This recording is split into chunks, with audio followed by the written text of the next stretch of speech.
മിശിഹായ്ക്കും സ്തുതിയായിരിക്കട്ടെ.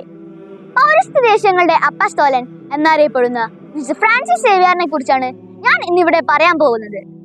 സ്പെയിനിലെ ബാസ്കിൽ 1506 ഏപ്രിൽ 7-ാം തീയതി ജുവാൻ മരിയ ദമ്പതികളുടെ 6 മക്കളിൽ ഇളയവനായി വിശുദ്ധ ഫ്രാൻസിസ് സേവ്യർ ജനിച്ചു. ഉന്നത വിദ്യാഭ്യാസത്തിനാണ് പാരീസ് സർവകലാശാലയിൽ എത്തിയത്. ഫിലോസഫിയിൽ ഡോക്ടറേറ്റ് എടുത്ത് ഒരു പ്രൊഫസർ ആവുക എന്നതായിരുന്നു ലക്ഷ്യം.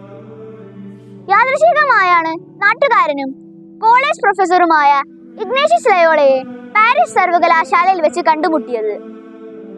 ലോകം മുഴുവൻ നേടിയാലും ആത്മാവ് നഷ്ടമായാൽ എന്ത് ഫലം എന്ന അദ്ദേഹത്തിന്റെ വാക്കുകൾ ഫ്രാൻസിസിനെ ഇരുത്തി ചിന്തിപ്പിച്ചു. ഈശോ സഭ സ്ഥാപിക്കുന്നതിനുമായുള്ള കാര്യങ്ങളിൽ ഇഗ്നേഷ്യസ് ലയോള മുഴുകിയ സമയമായിരുന്നു. 1537 ജൂൺ 24-ന് വിശുദ്ധ ഫ്രാൻസിസ് സേവ്യർ പൗരോഹിത്യം സ്വീകരിച്ചത്. അതിനുശേഷം ഗോവയിൽ കാലുകുത്തി.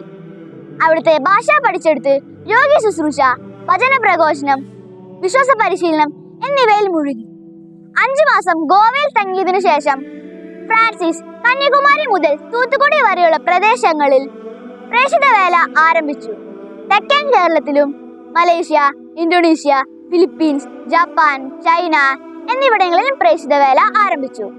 ചൈനയിലേക്കുള്ള യാത്രയിൽ ഡാൻഷ്യൻ ദ്വീപിലെത്തിയപ്പോൾ അദ്ദേഹത്തിന് പനി പിടിക്കപ്പെട്ടു.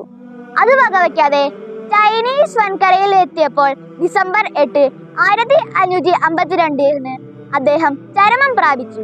സംസ്കരിച്ച് 2 മാസത്തിനു ശേഷം അദ്ദേഹത്തിന്റെ അഴുകാത്ത മൃതദേഹം ഇന്നും ബോം ജീസസ് ബസിലിക്കയിൽ സൂക്ഷിച്ചിരിക്കുന്നുണ്ട്. 1619 വാഴ്ത്തപ്പെട്ടവനും 1622 മാർച്ച് 12-ന് പോപ്പ് ഗ്രിഗറിയോ 15-ാമൻ അദ്ദേഹത്തെ വിശുദ്ധനായി പ്രഖ്യാപിച്ചു. 10 വർഷം കൊണ്ട് 50 രാജ്യങ്ങളിൽ വിശ്വാസ ദീപം തെളിച്ചു. പ്രേക്ഷിതരുടെ എക്കാലത്തെയും മാതൃകയും പ്രചോദനവും ആണ് സ്വർഗീയ മധ്യസ്ഥനായ വിശുദ്ധ ഫ്രാൻസിസ് സേവ്യർ. നന്ദി, നമസ്കാരം.